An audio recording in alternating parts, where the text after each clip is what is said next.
নেশামুক্ত সমাজ গঠনে ছাত্রছাত্রীদের যোগ্য ভূমিকা নেওয়ার আহ্বান রাখলেন পশ্চিম ত্রিপুরা জেলা পরিষদের ভারপ্রাপ্ত সভাধিপতি বিশ্বজিৎ শীল। আগরতলায় নজরুল কলাক্ষেত্রে আয়োজনে উপস্থিত ছিলেন তিনি। এখানে কবি সুকান্ত ভট্টাচার্যের জন্মজয়ন্তী উদযাপন করা হয়েছে। জন্মজয়ন্তী উদযাপন অনুষ্ঠানে বক্তব্য রাখতে গিয়ে কার্যত কবির জীবনের কাহিনী যেমন তুলে ধরেছেন, ঠিক তেমনি বর্তমান ছাত্র সমাজের কাছেও তার বক্তব্যের মাধ্যমে বার্তা পৌঁছে দেওয়ার চেষ্টা করছেন। নেশামুক্ত সমাজ গড়ার আহ্বানে তিনি প্রতিক্রিয়া ব্যক্ত করেছেন তার বক্তব্য রাখার সময়ে। যে কোনো নেশা করবে না ভাইকে বলে, তখন তোমরা দেখবে অটোমেটিক সেই জায়গায় সেই লোক নেশা ছেড়ে দেবে। তো ছাত্রছাত্রী যারা আছে তাদের একটা বিশেষ ভূমিকা সেই জায়গায় থাকবে। আর এই সুস্থ সমাজ যদি না থাকে, সুস্থ মানসিকতা যদি না থাকে, তাহলে আমাদের সমাজ এগিয়ে যাবে না। আমরা যতই উন্নত হই না কেন, আমাদের এখানে যদি নেশার প্রকোপ আমরা না কমাতে পারি, তাহলে একটা সুস্থ স্বাভাবিক সমাজ সেখানে গড়ে উঠবে না। কারণ নেশা খেয়ে সেখানে পরিবার ধ্বংস হবে, নেশা খেয়ে আবুল তাবুল কাজ হবে, খারাপ কাজ হবে, সেটা নেশার প্রভাবে হবে। তো নেশামুক্ত সমাজ যদি আমরা গঠন করতে পারি, তাহলে আমাদের মাননীয় মুখ্যমন্ত্রীর যে স্বপ্ন এক ত্রিপুরা শ্রেষ্ঠ ত্রিপুরা বানানোর, সেটা আমরা বানাতে পারবো। আরেকটা জিনিস, যদিও আমাদের এই শহর অঞ্চলে সেটা কম, আমরা দেখছি অনেক কম বয়সে সেখানে মেয়েদের বিয়ে দেওয়া হয়, ছেলেদের বিয়ে দেওয়া হয়। সেখানে ক্লাস 9, 10, 11 পড়ার পর একটা মেয়েকে সেখানে বিয়ের ছাত্রীকে সেখানে বিয়ে দিয়ে দেওয়া হয়। একটা ভালো পাত্র পেয়েছে, মা বাবা চিন্তা করে যে একটা ভালো পাত্র পেয়েছে, আমার মেয়েটাকে বিয়ে দিয়ে দিই। কিন্তু সরকার সেখানে আইন করে রেখেছে 18 বছর আগে মেয়েকে বিয়ে দেওয়া যাবে না। তো যখন একটা নাবালিকা মেয়েকে সেখানে বিয়ে দিয়ে দেওয়া হয়, সে যখন আরেকটা পরিবারে যায়, সেই পরিবারের সঙ্গে সে অ্যাডজাস্ট হতে পারে না।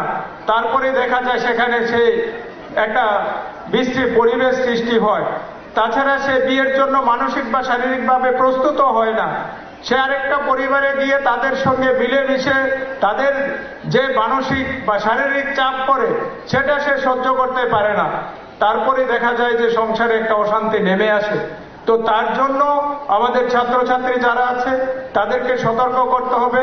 ছাত্রছাত্রী যারা আছে তাদের ক্লাসের ক্লাসমেট যারা আছে তাদেরকে বোঝাতে হবে, মা বাবা যারা আছে তাদেরকে বোঝাতে হবে।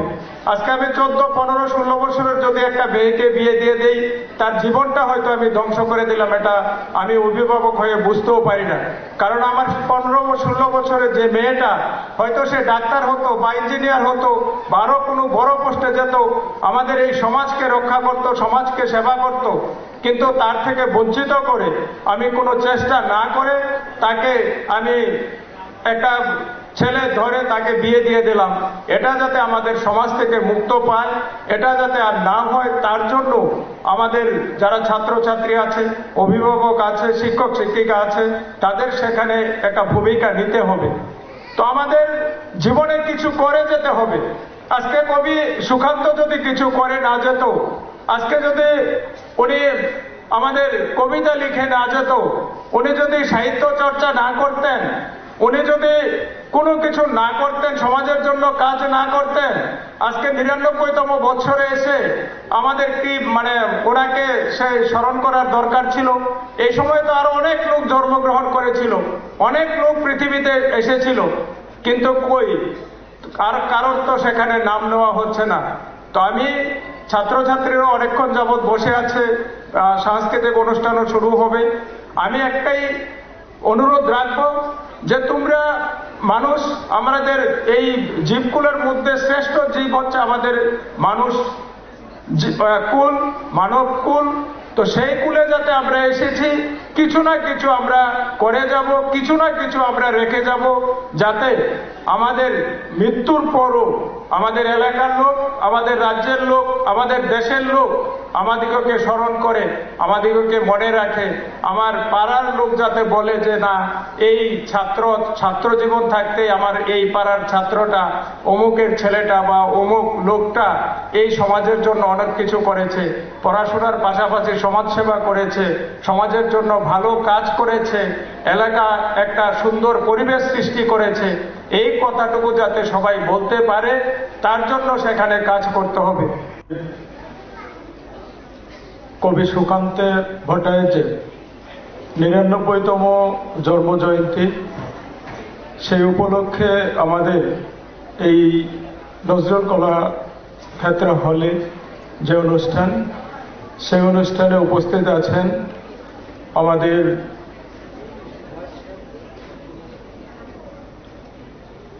রাকেশ দেববর্মা মহোদয়, এডিশনাল ডাইরেক্টর।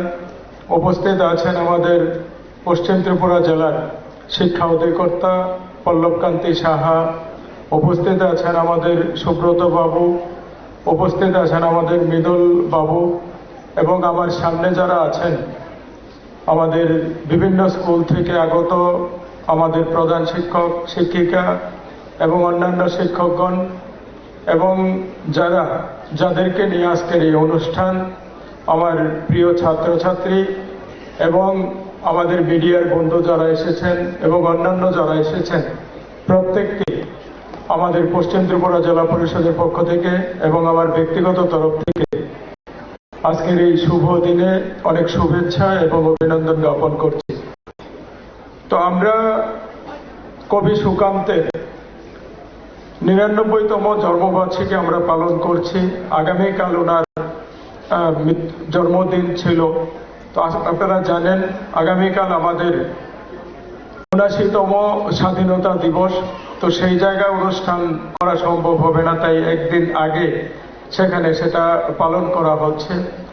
আমার 79তম স্বাধীনতা দিবস উপলক্ষেও সবাইকে আমি আগাম শুভেচ্ছা এবং অভিনন্দন জ্ঞাপন করছি।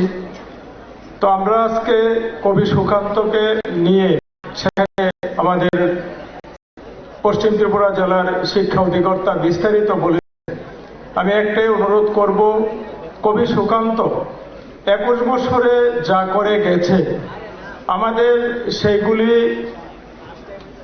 জানতে হবে এবং সুকান্তকে পড়তে হবে।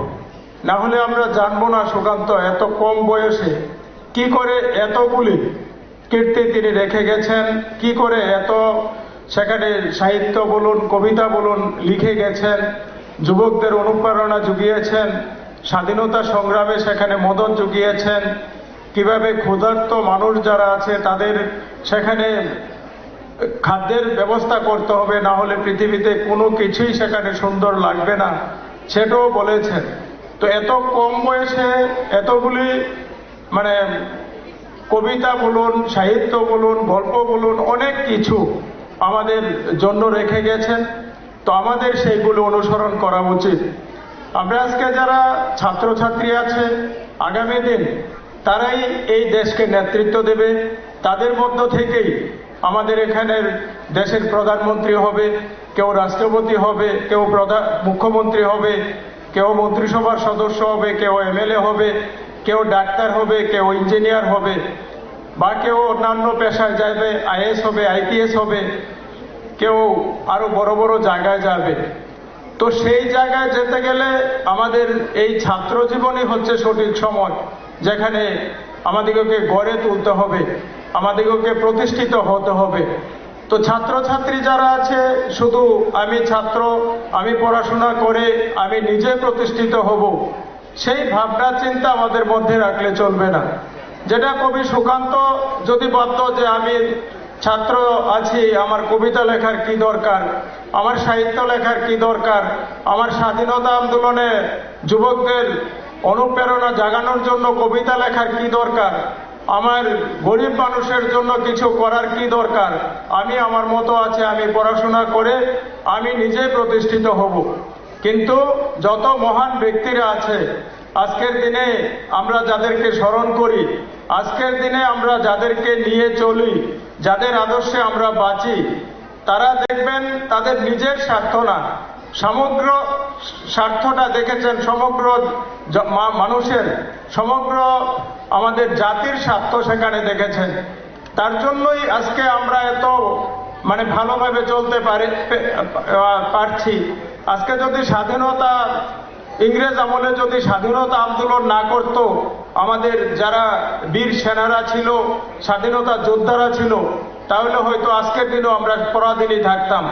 কিন্তু তারা অনুধাবন করেছিল যে না, আমার একার বাঁচতে চলবে না, এই ভারতবর্ষকে মুক্ত করতে হবে, আমাদের এই ভারতবর্ষের সমস্ত পরাধীনতাকে পরাজিত করে আমাদের স্বাধীন ভারত গড়তে হবে, তবেই আমরা স্বাধীন হয়েছি। হয়তো অনেক সময় লাগেছে কিন্তু আমরা হয়েছি। তো আমি যারা ছাত্রছাত্রী আছে তাদের প্রতি আমার বিনম্র অনুরোধ থাকবে, নিজেও পড়াশোনা করতে হবে। কারণ আমি যদি নিজে না জানি, আমি যদি নিজে ভালো উচ্চ শিক্ষায় শিক্ষিত না হতে পারি, ভালো শিক্ষায় শিক্ষিত না হতে পারি, তাহলে আমি সমাজকে কিছু দিতে পারবো না। আর এখন থেকেই সমাজের জন্য কাজ করতে হবে। যেটা আমাদের জয়েন্ট ডাইরেক্টর সাহেব বলেছে যে নেশার বিরুদ্ধে আমাদের যুদ্ধ ঘোষণা করতে হবে। আমাদের রাজ্য সরকার, রাজ্যের মাননীয় মুখ্যমন্ত্রী প্রফেসর ডক্টর মানিক সাহাজি, উনি নেশার বিরুদ্ধে যুদ্ধ ঘোষণা করেছেন। যুদ্ধের নেশার জন্য প্রতিনিয়ত কাজ করে যাচ্ছেন। তো এই নেশাকে যদি আমরা ত্রিপুরা থেকে নেশামুক্ত ত্রিপুরা গঠন করতে চাই, তাহলে আমাদের ছাত্রছাত্রী যারা আছে তাদেরকে ছাড়া এই রাজ্যকে আমরা নেশামুক্ত করতে পারবো না। তার জন্য ছাত্রছাত্রী যারা আছে তাদের কাজ করতে হবে। যারা সমবয়সী সম ক্লাসের আছে তাদেরকে নেশার যে প্রকোপ, নেশার যে খারাপ দিক, নেশায় যে একটা পরিবারকে ধ্বংস করে দেয়, ধ্বংসে নিয়ে সেটা বোঝাতে হবে। পাশাপাশি কারোর বাড়িতে যদি কারোর পরিবারের কোনো সদস্য সেখানে নেশা করে বা নেশার সাথে যুক্ত থাকে, তাদেরকেও সেই জায়গায় সতর্ক করতে হবে। হয়তো কোনো অভিভাবককে যদি আমি গিয়ে বলি আপনি নেশা করবেন না, তাহলে হয়তো অভিভাবক আমাকে গালিও দিতে পারে, কিন্তু কোনো তার আপনারা শুনলেন সেখানে পশ্চিম ত্রিপুরা জেলা পরিষদের ভারপ্রাপ্ত সভাধিপতি বিশ্বজিৎ শীলের বক্তব্য। আপনারা দেখতে থাকুন PB24।